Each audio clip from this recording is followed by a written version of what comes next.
જો આ આવી ગયો ગોળ અને આ કઈ રીતે ગરમ ગરમ શિયાળામાં રોટલો ખાઈ છે બા.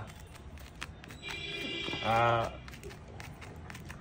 એવું નથી હો કે આ વિડીયો માટે છે, આ હંમેશા આ જ રીતના આ સ્ટાઇલથી અમારી ઘરે બાજરાનો રોટલો, ઘી અને અડદની દાળ ખાવામાં આવે. પેલા તો દર શનિવારે ખાતા. કા દર શનિવારે કરતા ને પેલા દર શનિવારે હોય જ અડદની દાળ ને રોટલા ફિક્સ હોય.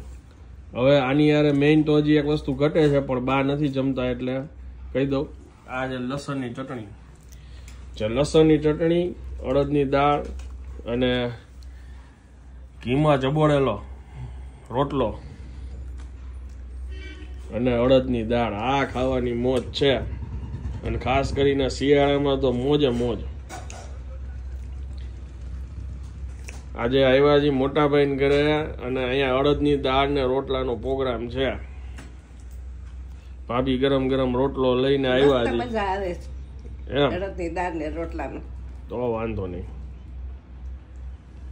જો ગ્રીન સલાડ, પપૈયાનો સંભારો, મોહનથાળ અને ગોળ અને જો રોટલા ટીપે છે.